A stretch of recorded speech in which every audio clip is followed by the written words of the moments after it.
Damos la más cordial y calurosa bienvenida a todos nuestros hermanos y amigos que nos sintonizan en este canal y que nos permiten entrar a la intimidad de su hogar para poder estudiar la palabra de Dios a través del folleto de la escuela sabática. Reciban un abrazo y un saludo fraterno en nombre del Señor Jesús y que el estudio de esta semana esperamos que haya sido de mucha bendición para cada uno. Voy a invitarles a inclinar nuestros rostros para pedir la dirección de nuestro Dios en este estudio. Cariñoso Padre que estás en los cielos, cuánto te agradecemos porque todavía podemos disfrutar del pan de tu palabra. Todavía podemos recibir instrucción. Todavía esa palabra puede impactar nuestro corazón para acercarnos más a ti, para modificar nuestro carácter y llegar a ser lo que has esperado por tanto tiempo, que podamos consagrarnos como tú lo has deseado y como tú lo mereces. Señor, que esta lección haya alentado nuestro espíritu y nos haya confirmado que el gran Dios de los cielos cumple lo que promete. Que esa misma fe que distinguió a Abraham sea la misma fe que avive nuestros corazones,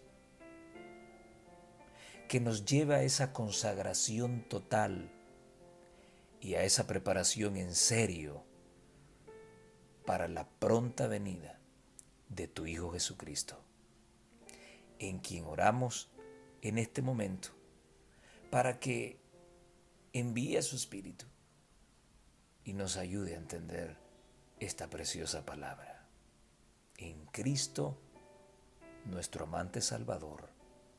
Amén y amén. Bueno, hemos llegado ya a la lección número 8, la promesa. Bueno, seguimos hablando de pactos y de promesas, y lo más significativo de esto es la forma en que Dios fielmente cumple los pactos, cumple lo que dice. Y esto debe invitarnos a cada uno a, a actuar de igual manera. Es nuestro Dios, nos debemos a Él, y pues la parte humana siempre es la que falla, es la que incumple los pactos. Pero allí está Dios, a través de la historia, a través de diferentes ejemplos, nos muestra cómo Él es fiel a sus promesas, aunque pasen siglos, aunque pasen generaciones. Él siempre es fiel a lo que promete. El texto central de esta semana fue Génesis 24, 1. Y Abraham era viejo y bien entrado en días, y Jehová había bendecido a Abraham en todo. Qué maravilloso. La historia de Abraham no termina aún. Hay mucho por recorrer todavía. Faltan 75 años más. ¿Qué ocurrió en todo ese tiempo? Vamos a hacer un resumen. Génesis 21, del 1 al 5 nos dice que Sara dio a luz un hijo en su vejez, exactamente como Dios lo había prometido. Y se le puso por nombre Isaac, y fue circuncidado al octavo día. En segundo lugar, en Génesis 22:13, Dios pide en sacrificio a Isaac, quien es reemplazado más tarde por un carnero. En tercer lugar, en Hechos 13:23, Dios quería bendecir a las naciones por medio de su simiente, o sea, Cristo. Vemos el cumplimiento de la palabra de Dios que salió allá en Génesis 3:15, dando esa promesa a nuestros primeros padres. En cuarto lugar, en Génesis 23 se nos narra acerca de la muerte de Sara, luego de los hechos en Moria, y el hijo de la promesa sigue sin esposa para ese tiempo. En quinto lugar, Abraham arregla el matrimonio de su hijo con Rebeca, según Génesis 24. En sexto lugar, Rebeca va a dar a luz 2 hijos, según Génesis 25, 21 al 23. En séptimo lugar, Abraham vuelve a contraer nupcias con Cetura. Vamos a hablar algunos detalles interesantes sobre ella. Y esta mujer también le brinda más hijos a Abraham. Vamos a analizar también cuál fue la finalidad de eso. Génesis 25, del 1 al 6. Y finalmente, el amigo de Dios va al descanso a la edad de 175 años, según Génesis 25, del 7 al 11. ¿Por qué digo que faltaran? ¿Por qué mencioné que faltaban 75 años más?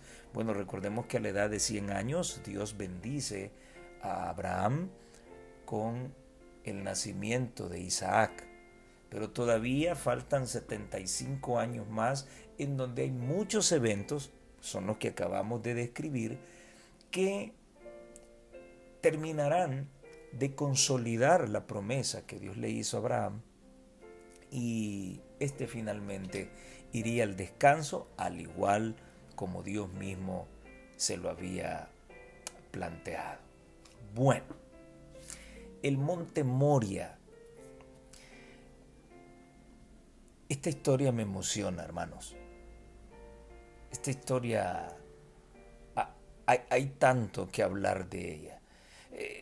A veces he encontrado en esta lección algunas situaciones que me pongo a pensar, bueno, esto no tiene tanta relevancia. Y pongo un ejemplo, el hecho de que Abraham se case con Cetura, o sea, eso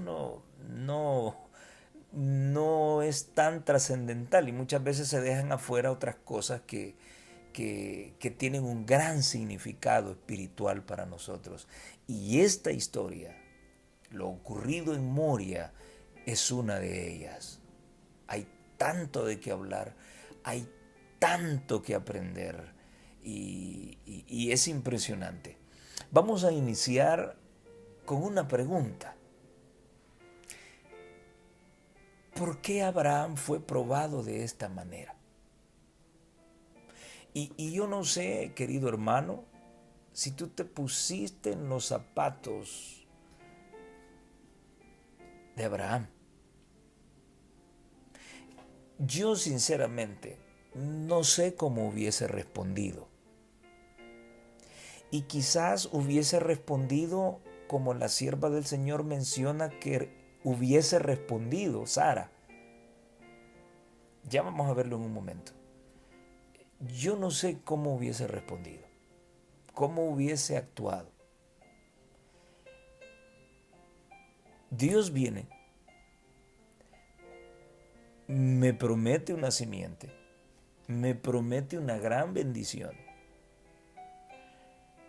me dice que lo va a hacer a través de un hijo. Yo no tengo hijos. Todas las cosas que tuvieron que ocurrir para yo ayudarle a Dios y pudiese aparecer ese hijo que según mis pensamientos era el que Dios me iba a enviar, para que Dios me diga, no era así. O sea, metiste las patas por otro lado y no era así, tenías que esperar en mí. Y ahora que ocurre el milagro, Dios me da a uno de mis hijos, y más tarde Dios me pide que se lo entregue en sacrificio. ¿Ustedes notan cómo se parece esto con la historia del éxodo de Israel? Que lo hemos hablado en otras lecciones. Todos los milagros que Dios hizo para sacar a Israel de Egipto, solo para irlos a matar al desierto. Esa era la forma de pensar de la gente que salió de Egipto. Y esto es muy parecido. Toda la vuelta que se dio para que el Señor cumpliese la promesa de un hijo. Y ahora que aparece, Dios se lo pide en sacrificio. Me pongo en los zapatos de Abraham. Hubiese hecho muchas preguntas. Hubiese cuestionado a Dios. Y eso es lo que vamos a profundizar hoy. Y lo vamos a hacer a la luz del Espíritu de Profecía. En primer lugar, ¿por qué razón Abraham recibió ese tipo de pruebas? Vean lo que ella dice. Dios había llamado a Abraham para que fuese el padre de los fieles. Y su vida había de servir como ejemplo de fe para las generaciones futuras. Pero aquí viene el problema. Pero su fe no había sido perfecta. Oigan ustedes eso. El amigo de Dios, el padre de la fe, no tuvo una fe perfecta porque no supo esperar en Dios. Y ella sigue diciendo, había manifestado desconfianza para con Dios al ocultar el hecho de que Sara era su esposa y también al casarse con Agar. Qué tremendo, ¿eh? Aparentemente ahí Abraham dice, sí, Señor, yo te creo. Y con sus acciones él demuestra, sale de Ur al lugar donde no sabe, donde Dios ha de mandarle. Pero en momentos claves parece ser que el siervo de Dios no mostró una fe de hierro. Mintió en Egipto ante Faraón y ayudó a Dios para el cumplimiento de la promesa. Tremendo. Repito, había manifestado desconfianza para con Dios al ocultar el hecho de que Sara era su esposa. Y también manifestó eso al casarse con Agar. Para que pudiera alcanzar la norma más alta. Y aquí viene ya la respuesta a la pregunta, ¿por qué Abraham fue probado de esta manera? Para que pudiera alcanzar la norma más alta, Dios le sometió a otra prueba, la mayor que se haya impuesto jamás a hombre alguno. En una visión nocturna se le ordenó ir a la tierra de Moria para ofrecer allí a su hijo en holocausto en un monte que se le indicaría. Patriarcas y Profetas, la página 150, dice que este evento fue para grabar en la mente de Abraham la realidad del Evangelio, así como para probar su fe, que Dios le mandó sacrificar a su hijo. La agonía que sufrió durante los oscuros días de aquella terrible prueba fue permitida para que comprendiera por su propia experiencia algo de la grandeza del sacrificio hecho por el Dios infinito en favor de la redención del hombre. Atemos todos estos cabos que la sierva del Señor nos ha dado. Bueno, en primer lugar, la perfección de la fe. Eso es lo que buscaba esta prueba. ¿Y qué prueba? Jamás dada a ningún hombre. Probar su fe. En segundo lugar, alcanzar la norma más alta. Y muchos andan enseñando por ahí que no podemos ser perfectos, que no podemos ser santos. Dios está puliendo a su siervo y te está puliendo a ti también con la prueba. por la que debes estar pasando en este momento. Pero muchas veces en nuestra desesperación y agonía no logramos verlo. Dios quiere nuestra perfección. Que nadie te engañe. Que nadie te enseñe que no se puede. Sí se puede. Dios estaba perfeccionando a su siervo. También Dios buscaba que en Abraham quedara grabada la realidad del Evangelio. Un Evangelio fundamentado en el amor. La experiencia de Moria nos iba a mostrar un pedacito de lo que más tarde sería la más grande manifestación de amor de parte de Dios para la humanidad. La entrega de su Hijo por amor del hombre. Lógico, Isaac no tenía que morir porque él no era la simiente. De él saldría la simiente principal, que es Cristo, quien sería nuestro Salvador. ¿Cuántos años tenía Abraham para ese entonces? Historia de los Patriarcas y Profetas, la página 143 y 144, que es de donde estamos desglosando este análisis, dice lo siguiente. Cuando Abraham recibió esta orden, había llegado a los 120 años. Se le consideraba ya un anciano, aún en aquella generación. Antes había sido fuerte para arrostrar penurias y peligros, pero ya se había desvanecido el ardor de su juventud. En el vigor de la virilidad, uno puede enfrentar con valor dificultades y aflicciones capaces de hacerle desmayar en la senectud. Cuando sus pies se acercan vacilantes hacia la tumba. Pero Dios había reservado a Abraham su última y más aflictiva prueba para el tiempo cuando la carga de los años pesaba sobre él y anhelaba descansar de la ansiedad y del trabajo. Y nuevamente, esto nos recuerda a Cristo. Cristo vino a este mundo, oiga usted,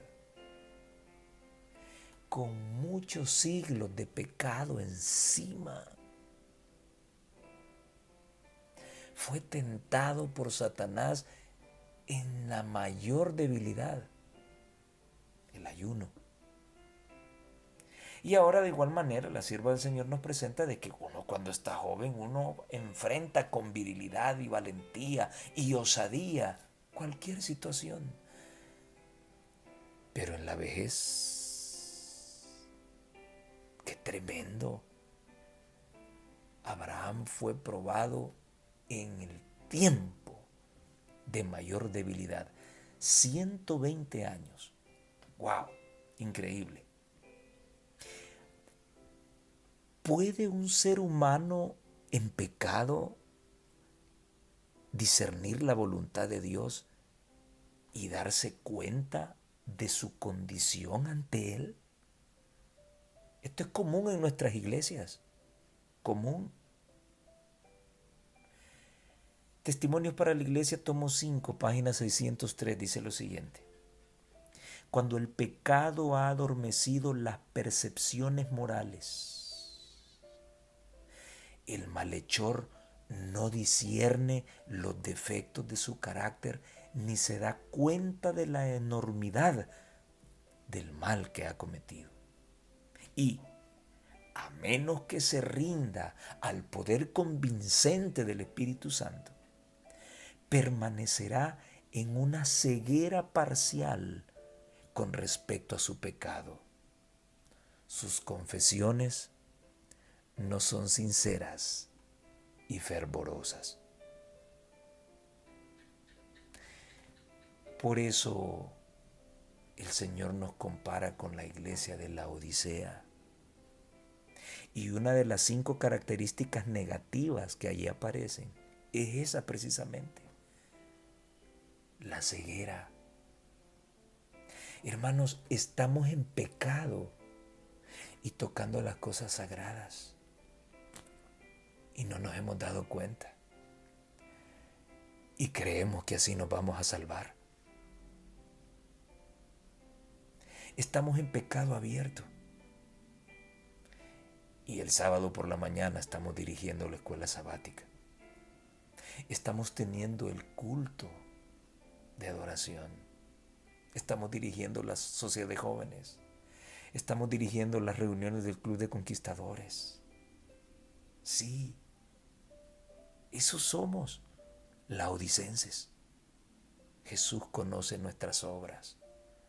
Por eso es que Él nos invita a comprar de Él colirio para abrir nuestros ojos espirituales, ver nuestra pecaminosidad, apartarnos de ella y abrir la puerta del corazón para que Él pueda entrar. Y ella sigue diciendo, el corazón humillado y contrito, doblegado por el arrepentimiento genuino, podrá apreciar un poco el amor de Dios y el costo del Calvario. Y de la misma manera, como un hijo confiesa ante su padre amoroso, el que está verdaderamente arrepentido presentará todos sus pecados ante Dios. Todos, no solo algunos, no los más medio blancos, no, todos. ¿Puede el humano dar explicación de las pruebas que Dios envía a su vida? ¿Pudo explicar a Abraham lo que estaba pasando? ¿Entendió lo que Dios le estaba pidiendo? Por la prueba que pasas ahora, ¿puedes entenderlo? ¿Puedes dar una explicación? ¿Qué dice la sierva del Señor en el conflicto de los siglos? La página 517. Con todo, la inteligencia limitada de los hombres resulta inadecuada para comprender los planes del Dios infinito. Nuestras investigaciones no nos harán descubrir jamás las profundidades de Dios. No debemos intentar con mano presuntuosa levantar el velo que encubre su majestad. El apóstol exclama, y ella cita Romanos 11:33, cuán incomprensible son sus juicios e inescrutable sus caminos. No obstante, continúa ella, comprender lo bastante su modo de tratar con nosotros.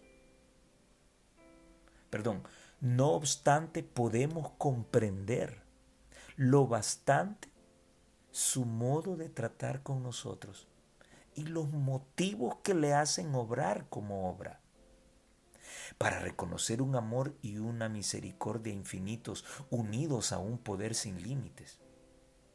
Nuestro Padre Celestial dirige todas las cosas con sabiduría y justicia. Y no debemos vivir descontentos ni desconfiados, sino inclinarnos en reverente sumisión. Él nos revelará sus designios en la medida en que su conocimiento sea para nuestro bien.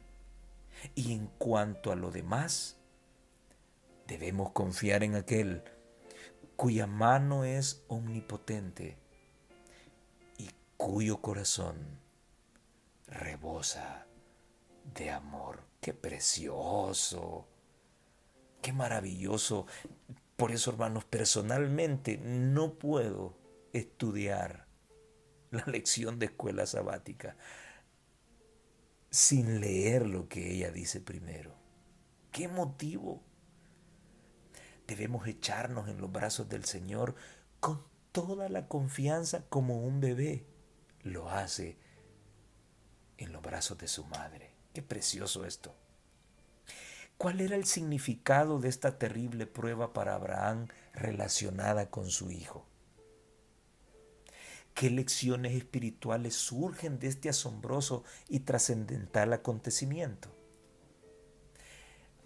Vamos a analizar esta pregunta que aparece en la lección. En primer lugar, Abraham debía pulir su fe, ya lo habíamos mencionado, demostrar que el paso de sus años caminando con Dios finalmente le habían preparado para obtener el título de padre de la fe. Salir de Ur sin saber a dónde ir, cualquiera lo podría haber hecho. Total, no es la vida física la que está comprometida. Circuncidarse, cualquiera pudo haberlo hecho. En fin, no es la vida física la que está en juego tampoco. Pero que Dios te pida lo que más amas. Que Dios te pida la vida física de tu hijo o de tu hija. ¡Wow! Entonces te das cuenta que lo que llamabas cristianismo no lo era realmente. Decir que le perteneces a Dios dista mucho de demostrarle a Dios que estás dispuesto a hacer todo lo que Él te pida. Muy diferente, muy diferente. Cuando creemos tener el control de las cosas de Dios, por la experiencia de los años o por el conocimiento teórico de la verdad, podemos llegar a confiar en nosotros mismos y con facilidad caer en pecado y continuar administrando las cosas santas. Y esto es común verlo en nuestras iglesias y en nuestra dirigencia. No nos percatamos que ante los ojos de Dios hemos sido reprobados. Y es entonces donde la prueba de la fe nos recuerda que es Dios el que tiene el control de nuestra vida y no nosotros. Es Él quien determina el tipo de adoración que le agrada y no nosotros. La prueba de la fe nos muestra el tipo de cristianismo que somos, así como el grado de debilidad espiritual que poseemos. En segundo lugar, en la escena de Moria, se previsualiza la escena en el Calvario. En esta oportunidad el Padre recuperó a su Hijo amado. En el Calvario, el Padre perdió a su Hijo amado. Abraham llegaría a ser un ejemplo del amor de Dios, así como este héroe de la fe estuvo dispuesto a entregar a su Hijo.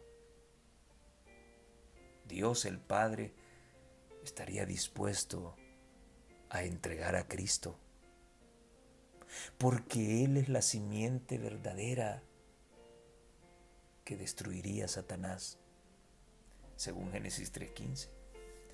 Del linaje de Abraham surgiría la promesa de la simiente y la vida de Isaac era predominante en este sentido.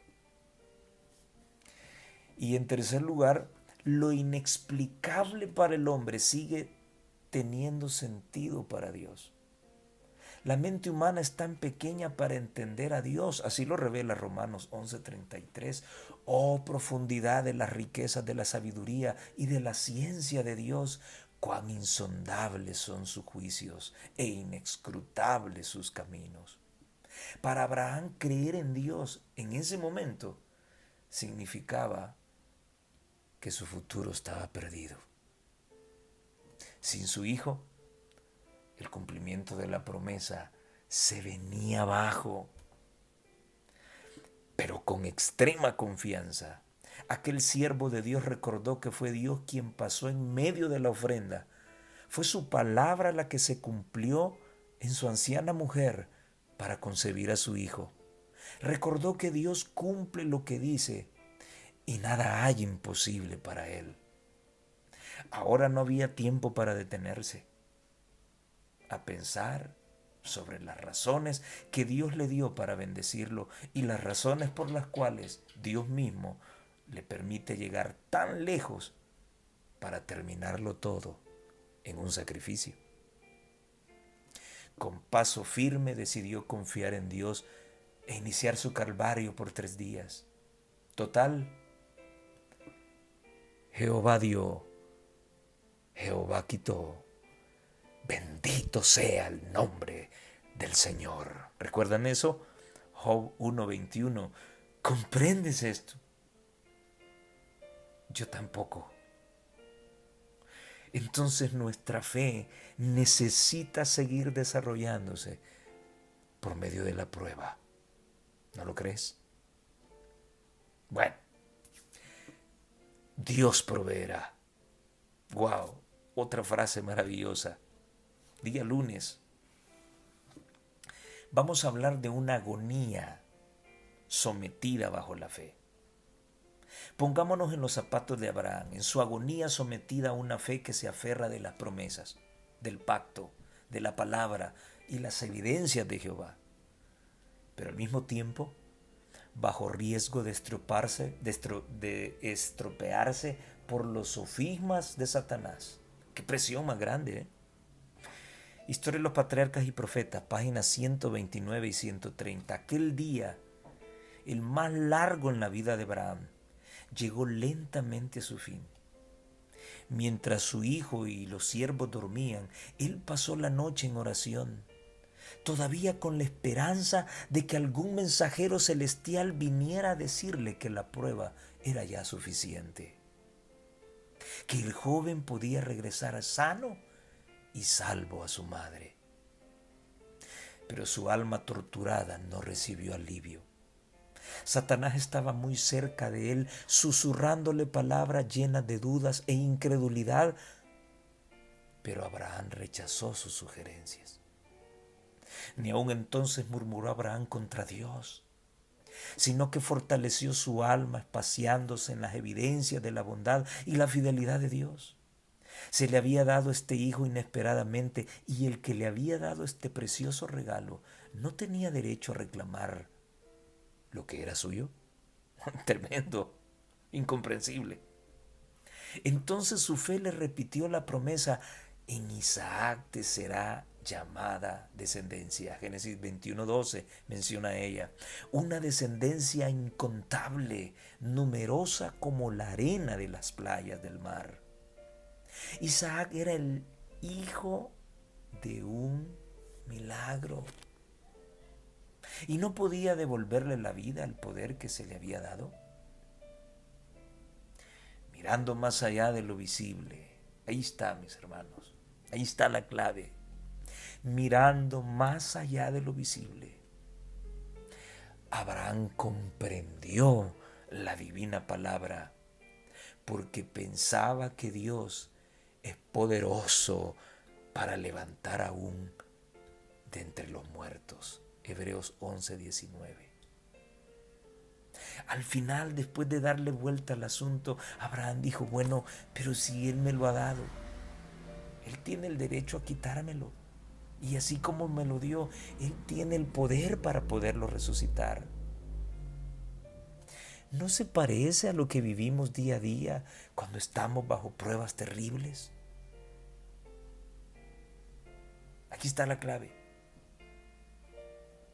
Hay que mirar lo que está más allá de lo visible. El segundo aspecto que quiero tocar del día lunes es sobre la expresión Dios se proveerá de cordero. Yo la uso mucho, ¿saben?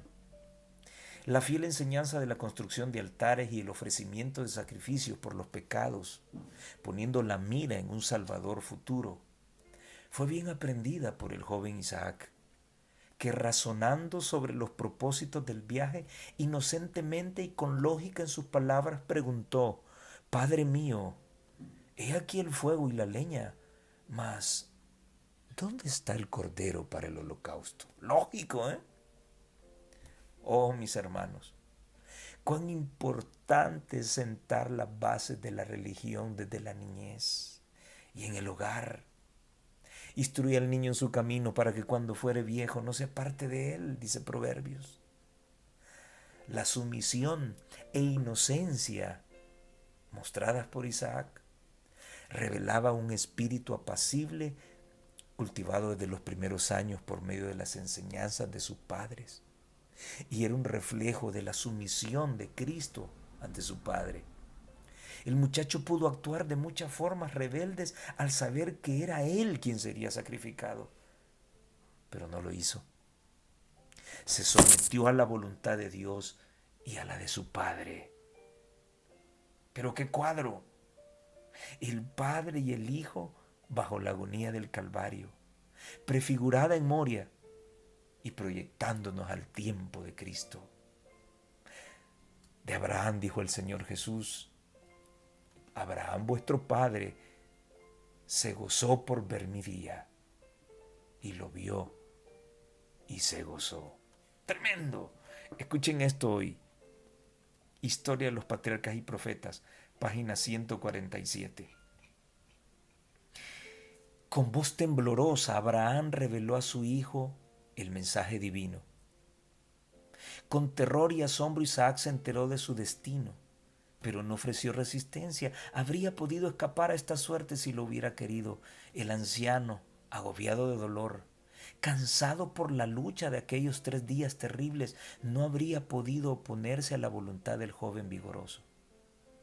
Pero desde la niñez se le había enseñado a Isaac a obedecer pronta y confiadamente. Y cuando el propósito de Dios le fue manifestado, lo aceptó con sumisión voluntaria. Participaba de la fe de Abraham y consideraba como un honor el ser llamado a dar su vida en holocausto a Dios. Con ternura trató de aliviar el dolor de su padre y animó sus debilitadas manos para que ataran las cuerdas que lo sujetarían al altar. Tremendo esto, ¿eh?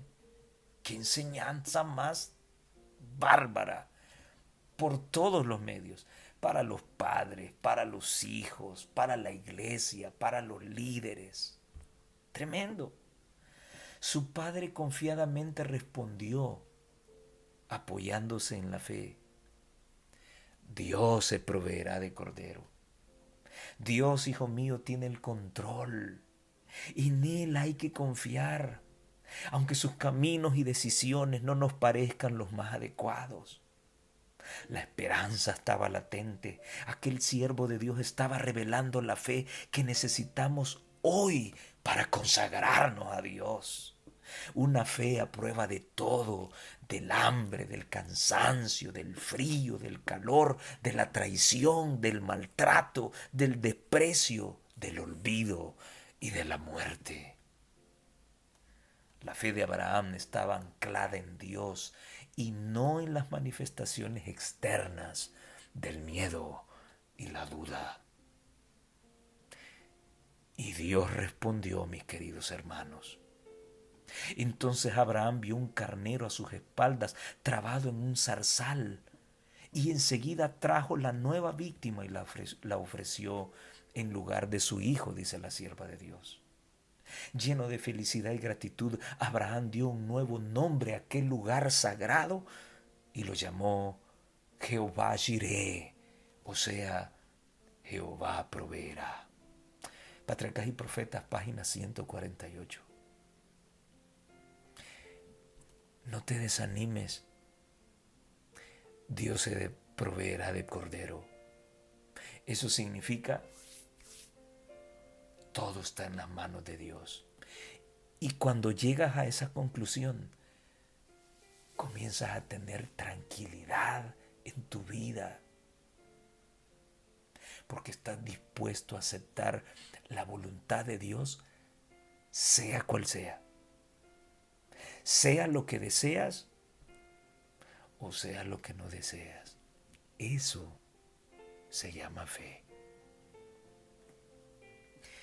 Qué maravillosa enseñanza deseaba Dios dejar en la mente de Abraham y de su hijo.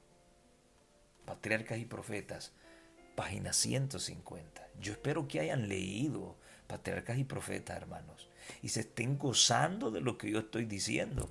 No porque yo lo diga, no, yo no lo escribí. Hay algunos párrafos que yo he escrito, pero no, en Patriarcas y Profetas yo no lo escribí. Y yo espero que lo hayan leído, se hayan alimentado y estén disfrutando otra vez y saboreando esto que estoy compartiendo con ustedes. ¿Cuál era la enseñanza que Dios buscaba para Abraham e Isaac? Fue para grabar en la mente de Abraham la realidad del Evangelio, así como para probar su fe por lo que Dios le mandó sacrificar a su hijo. Ninguna otra prueba podría haber causado a Abraham tanta angustia como la que le causó el ofrecer a su hijo. En nuestra agonía a veces pensamos que Dios ha sido cruel con esa prueba que nos envió. Sí, pero la intensidad de esa prueba era la única manera para hacernos reaccionar finalmente. Tremendo. Dios dio a su hijo para que muriera en la agonía y la vergüenza. A los ángeles que presenciaron la humillación y la angustia del Hijo de Dios no se les permitió intervenir como en el caso de Isaac.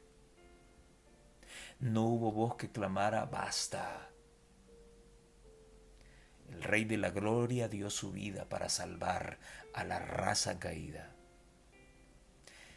¿Qué mayor prueba se puede dar del infinito amor y de la compasión de Dios? Qué precioso este trozo de patriarcas y profetas. ¿Ves, mi hermano querido, cómo la fe se desarrolla en la tribulación y en la agonía? Sentado en los controles del sonido de la iglesia, embebido en los afanes del programa sabático, de la sociedad de jóvenes, de la reunión a las 2 de la tarde y en la calidez de la hamaca o la cama por la tarde de sábado. La fe no crece así. Recuerda, cuando pides más fe al Señor, estás pidiendo más pruebas. Porque ablandar ese carácter no se logra con una hamaca, se logra con tribulación. Vale la pena darlo todo por Dios. Así como Abraham estuvo dispuesto a hacerlo y así como Dios lo hizo en Cristo, Dios lo entregó todo y no esperará menos de nosotros. Tengámoslo en cuenta, muy en cuenta. Bueno, llegamos al día martes. Disculpen que creo que esto me va a salir largo. Este estudio de este repaso va a salir largo, pero habían situaciones que había que mencionar, que tocar, había que emocionarse, había que sentir el impacto de lo que Abraham sintió y lo hemos analizado a la luz del espíritu de profecía. Cómo ella explica los detalles vinculados con cada cosa, lo que sintió Abraham. Imagínense, Isaac consideró un honor morir por Dios, ser puesto en holocausto, su sumisión, la comprensión de Abraham. Dios se proveerá de cordero. Una demostración de su confianza plena. Ahora, hablemos de algunas cosas que algo podemos sacar de ellas o desmentir algunas cosas que, que no están bien. La muerte de Sara, ¿por qué es tan relevante el papel de Sara en la vida de Abraham? ¿Era una más del clan de Abraham como lo plantea el autor de la lección? Y quiero permitirme compartir con ustedes lo que dice la sierva del Señor. Sara era la primera y la única verdadera esposa de Abraham. Ah, entonces no era una más del clan. Tenía derechos como esposa y madre que nadie más podía tener en el seno de la familia. Reverenciaba a su esposo y lo llamaba Señor. Pero sentía celos de que sus afectos fueran compartidos con Agar. Lógico, muy lógico. Y vean lo que va a decir ella. El Señor no reprendió a Sara por la actitud que asumió. Oh, sus celos tenían razón. ¿Sí? Fue una mujer que como esposa se comportó a la altura. ¿Sí? Así que tenía el derecho de exigir, ¿no? De celar. Así que Dios no la reprendió por la actitud que tomó. Los ángeles, en cambio, reprendieron a Abraham por desconfiar del poder de Dios, lo que lo indujo a tomar a Agar por esposa con la idea de que por medio de ella se cumplirían las promesas. ¿Saben qué me hizo pensar esto? Bueno, quien hizo la propuesta indecente pues fue la misma Sara.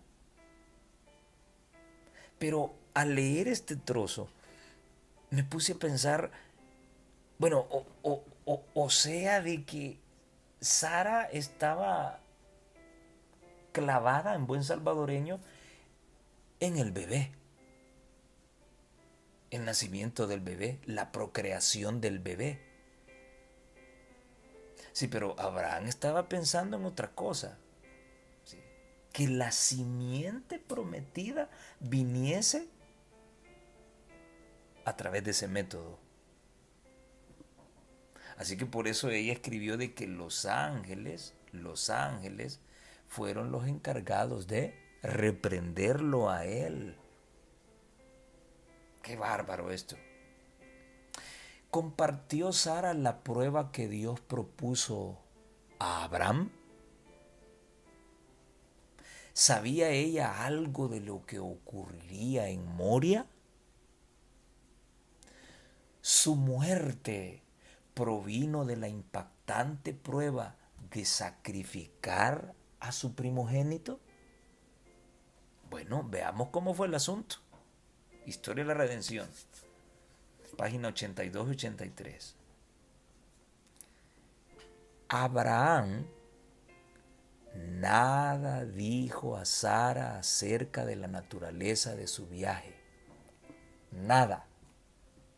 Ah, bueno, entonces si no le dijo nada, entonces ella no murió por la impactante historia que ocurrió en Moria. No, Abraham no le dijo nada.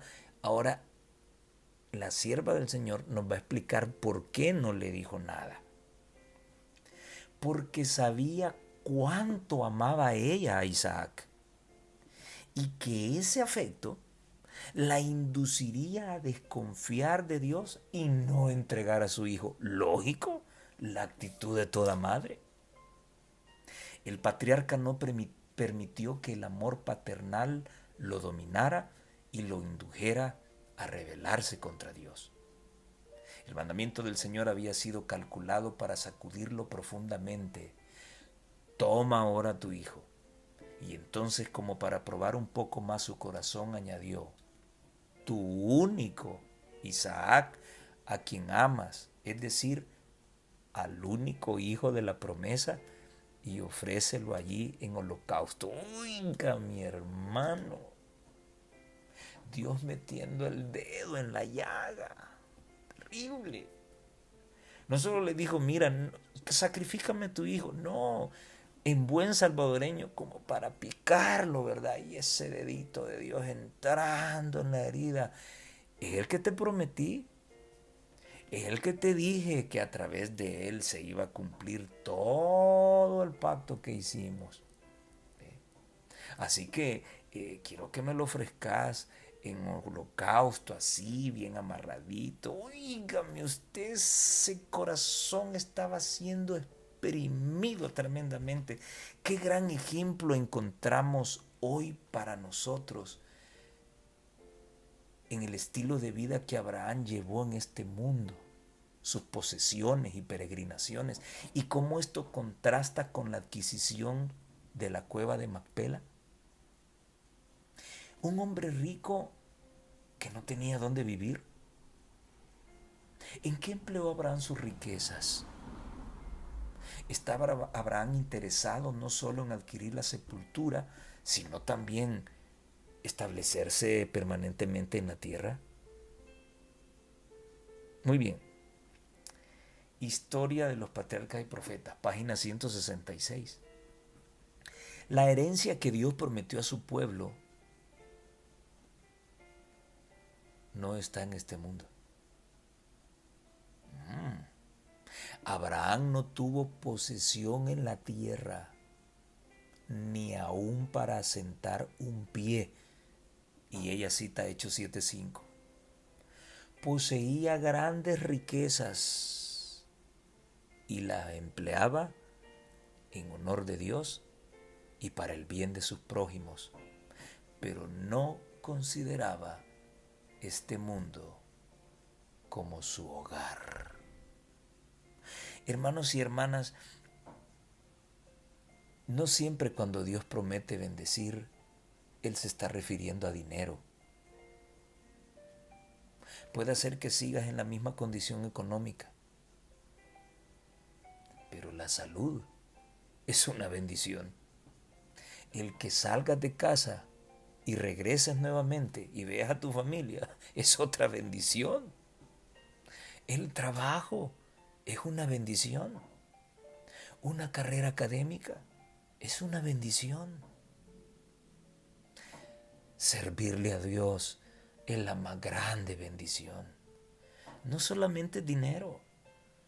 No te dejes contagiar por ese evangelio basura de la prosperidad. Eso no existe. Dios no es banco. Dios sabe a quién le da. Dios sabe que aquel que le da no se va a arruinar. Si me da a mí, de seguro me arruino. Así que Abraham tenía muy claro que su lugar no era este mundo. Él sabía que era un peregrino. El Señor le había ordenado que abandonara a sus compatriotas idólatras, con la promesa de darle la tierra de Canaán como posesión eterna, y sin embargo ni él, ni su hijo, ni su nieto recibieron ese galardón. Cuando Abraham deseó un lugar donde sepultar sus muertos, tuvo que comprarlo a los cananeos. Su única posesión en la tierra prometida fue aquella tumba cavada en la peña de la cueva de Macpela. Incomprensible. Un hombre rico sin posesiones. ¿Qué hacía con tanto dinero? Honrar a Dios y ayudar a sus semejantes. Pero sus pies estaban en la tierra todavía. Él sabía muy bien que su hogar final no era en este mundo. ¿Pensamos igual? ¿Dónde debemos poner nuestros tesoros? Dice el Señor. Allá arriba, donde el ladrón no mina ni la orina corrompe. El ejemplo de Abraham con respecto a su vida errante y a su confianza en Dios en su largo caminar hasta el fin de sus días, ¿qué mensaje debe dejarnos a nosotros que añoramos días mejores, una carrera académica prodigiosa, bienes materiales y estabilidad terrenal? Y voy a leer un trozo que me impactó de las notas biográficas de Elena G. de White en la página 294. Mi enfermedad me ha mostrado mi propia debilidad y la paciencia y amor de mi Salvador y su poder para salvar. Él conoce nuestra debilidad. Sabe que nos falta fe y ánimo y sin embargo no nos desecha.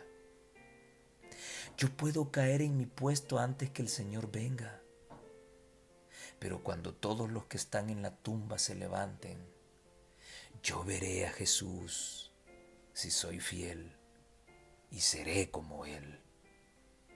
Oh, qué gozo insuperable ver a aquel a quien amamos. Ver en su gloria a aquel que nos amó tanto, que se dio a sí mismo por nosotros. Contemplar aquellas manos que fueron horadadas por nuestra redención, extendidas hacia nosotros para bendecirnos y darnos la bienvenida. ¿Qué importa que tengamos que trabajar duramente y sufrir aquí si tan solo logramos la resurrección?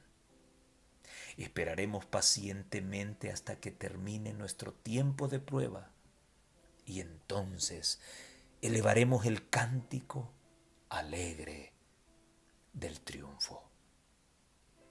No olvidemos que somos errantes, mis hermanos, en este mundo.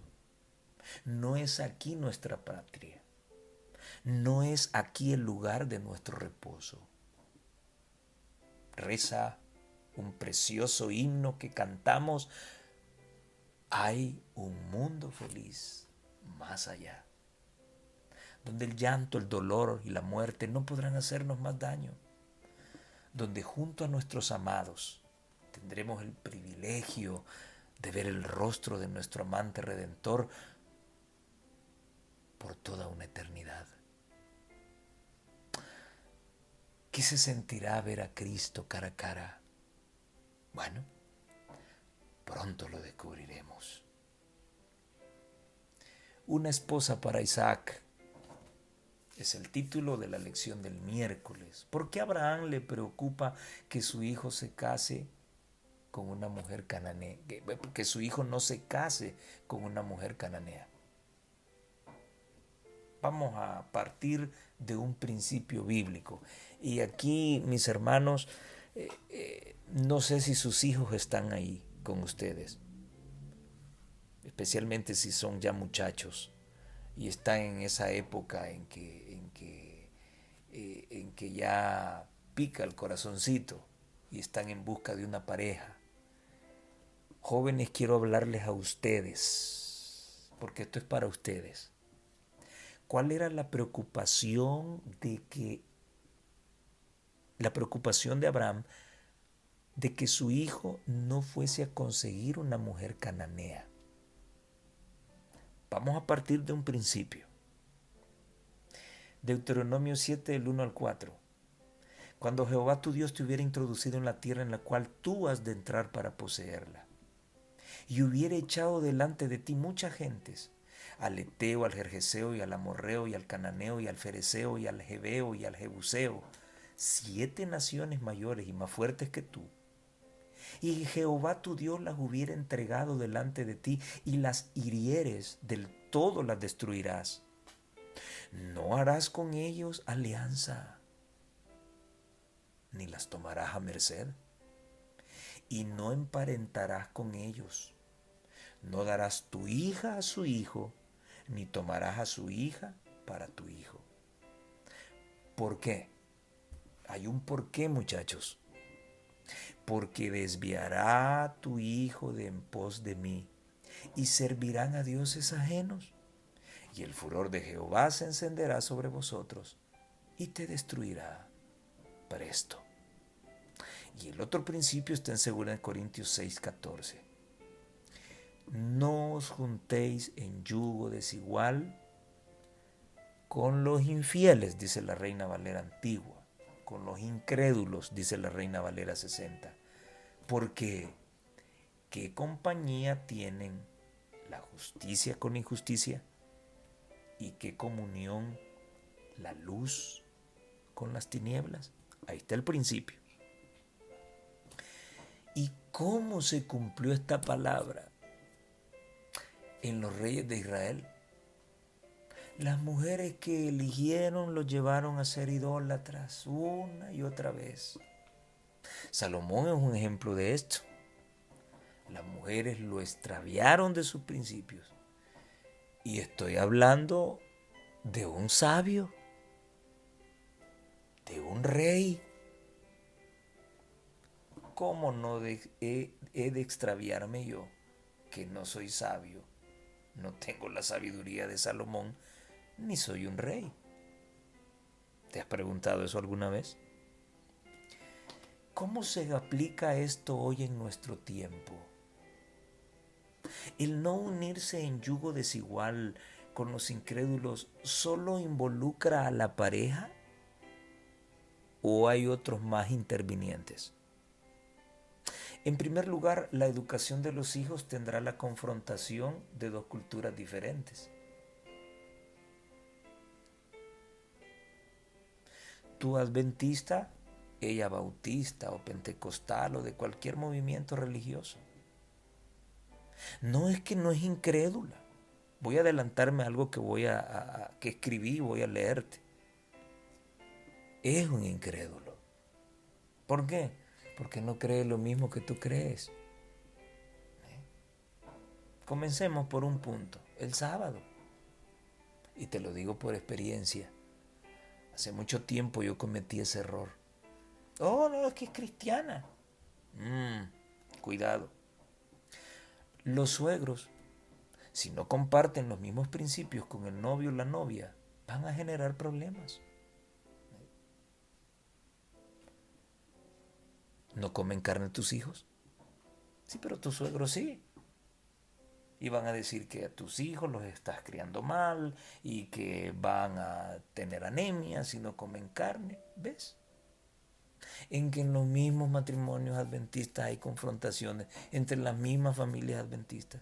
Esto incluye las relaciones entre personas de otras denominaciones religiosas u otras religiones. Tú siendo adventista te casas con un hindú, te casas con esta gente del Medio Oriente, que pertenezca a religiones del Medio Oriente. Sigue siendo un incrédulo. Ahora esta situación tiene muchos matices. A unos pocos les ha resultado este tipo de uniones, pero la gran mayoría ha fracasado. En que entre adventistas ha habido rebelión y divorcio, ya no digamos con alguien que no comparte tus principios.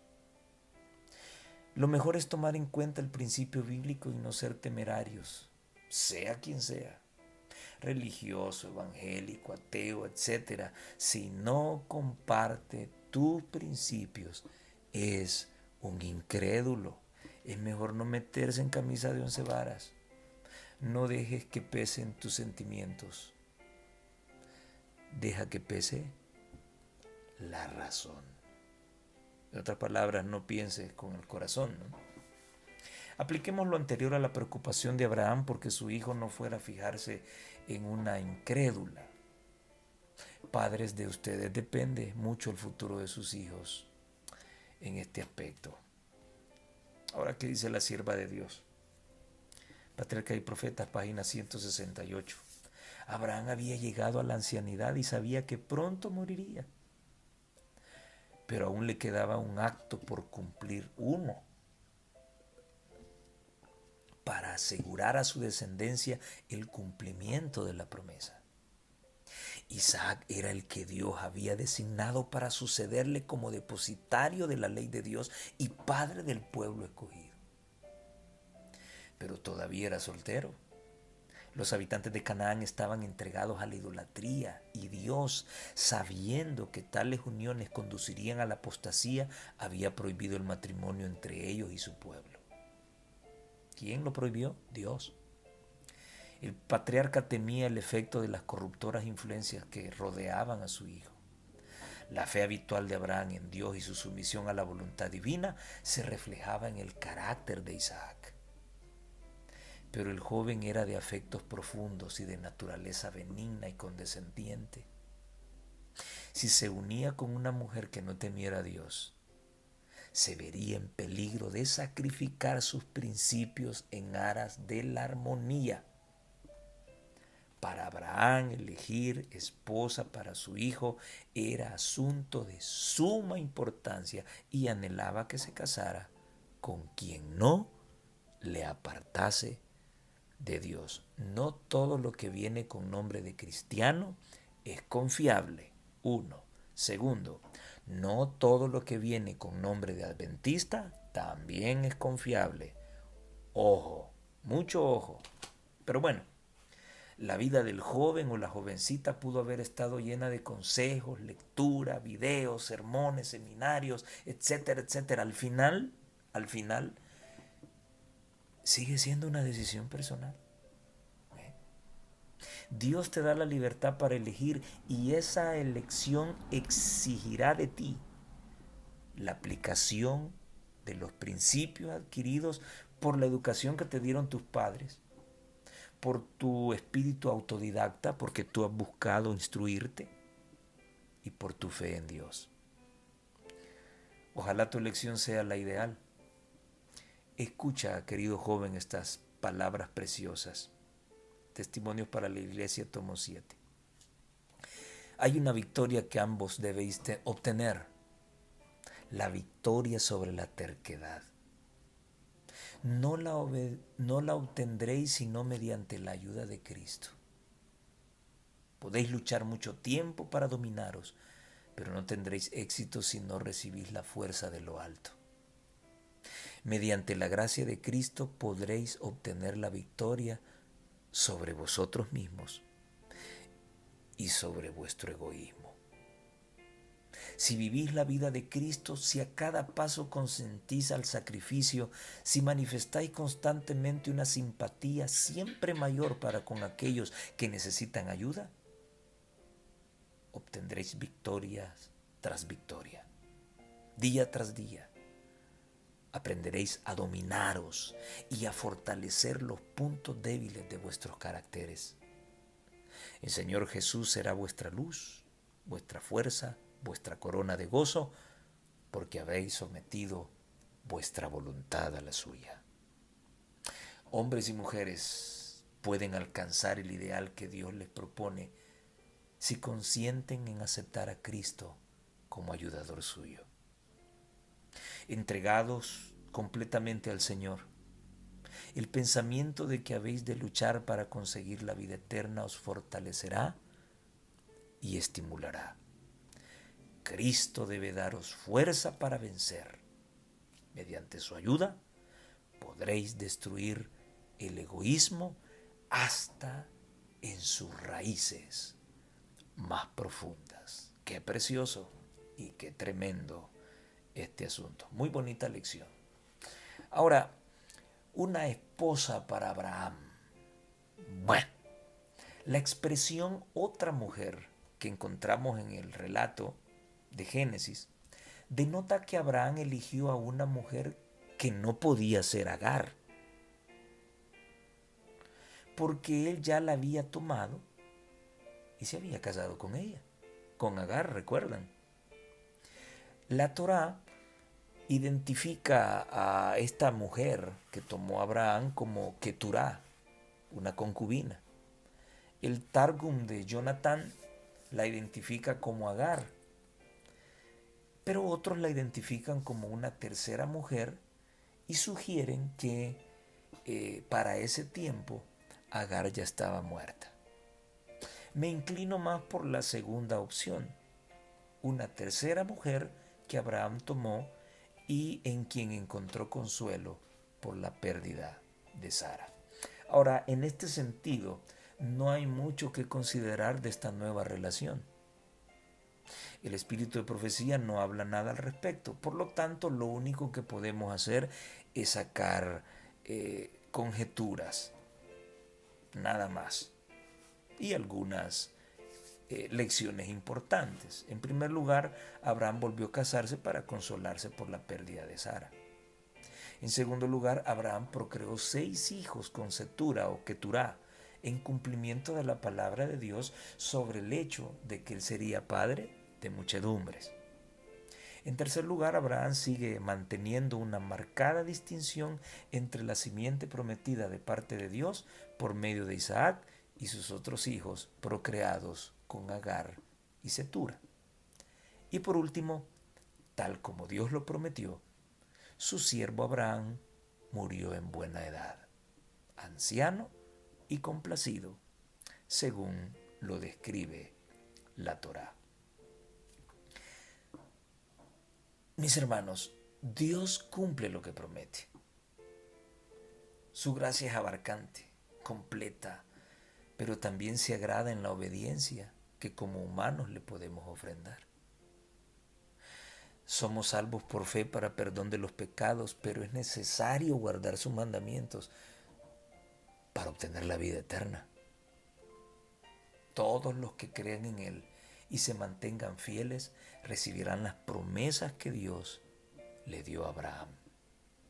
Bueno, por lo menos así lo expresa la sierva del Señor en Patriarcas y Profetas, la página 386 y 387. Escuchen, así como la Biblia presenta dos leyes, oigan lo que va a decir ella, así como la Biblia presenta dos leyes, una inmutable y eterna, la otra provisional y temporaria, así también hay dos pactos. No lo digo yo, lo dice ella. ¿Cuántos pactos hay? Dos. El pacto de la gracia se estableció primeramente con el hombre en el Edén, cuando después de la caída se dio la promesa divina de que la simiente de la mujer heriría a la serpiente en la cabeza. Este pacto puso al alcance de todos los hombres el perdón y la ayuda de la gracia de Dios para obedecer en lo futuro mediante la fe en Cristo.